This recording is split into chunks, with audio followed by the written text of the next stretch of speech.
Друзья, привет всем, кто изучает русский язык с каналом Русторез. С вами снова Андрей с новым рассказом.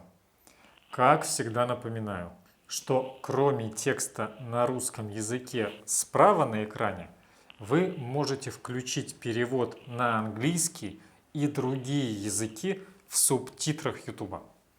Итак, поехали.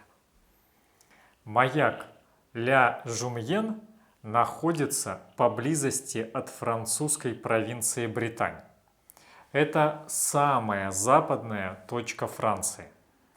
Море в этом районе всегда славилось своей непредсказуемой погодой и частыми штормами.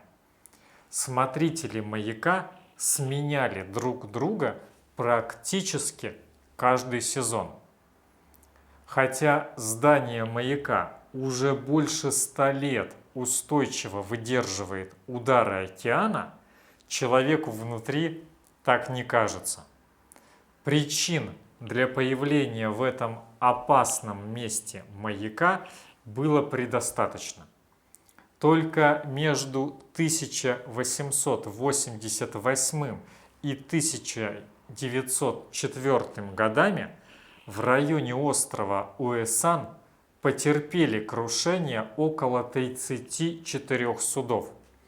Но окончательное решение о постройке было принято в 1896 году после крушения парохода Драмонт-Кассал. Драмонт-Кассал следовал из Кейптауна. На борту судна было 143 пассажира и 103 члена экипажа. 16 июня 1896 года пароход ночью сбился с курса из-за тумана недалеко от острова Уэсан. Когда корабль ударился о риф, капитан был крайне удивлен, что пароход так быстро сел на мель, и приказал подготовить спасательные шлюпки к спуску. Но шлюпки спустить не успели. В течение 4 минут после удара пароход затонул.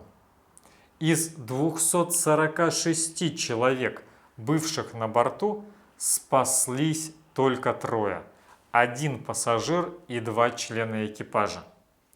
Строительство самого маяка Ля Жумьен заняло 8 лет, в основном из-за частых штормов, мешавших работам.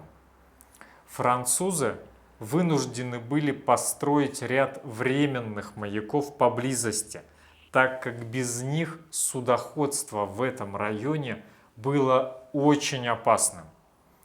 Новая слава пришла к маяку Ля Жумьен в 1989 году, когда мир облетели фотографии сильнейшего шторма, бушевавшего в этот день. Огромная волна в 30 метров высотой практически поглотила маяк.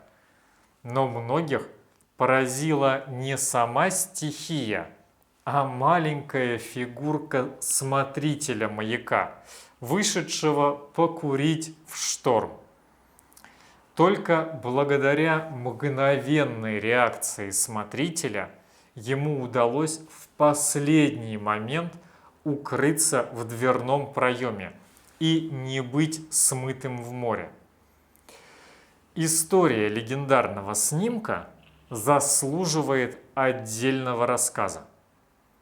21 декабря 1989 года фотограф Жан Гишар был в городе, когда начался сильный шторм.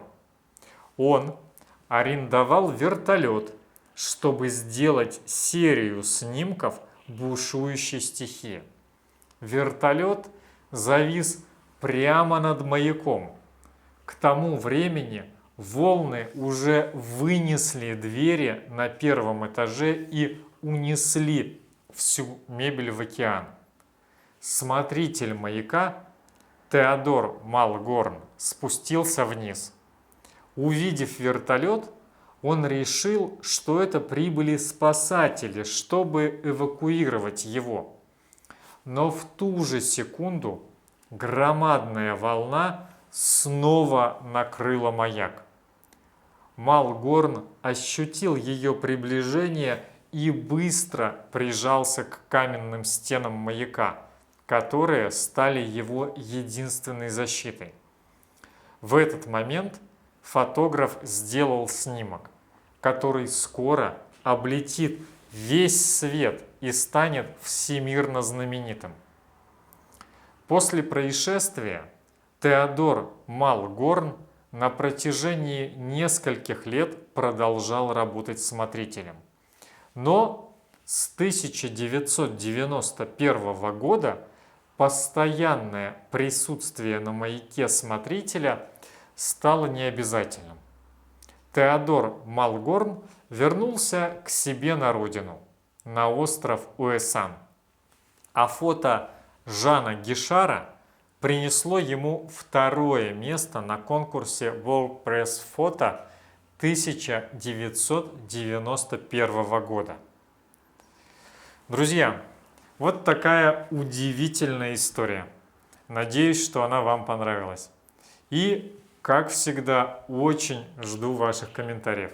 А у меня на сегодня все.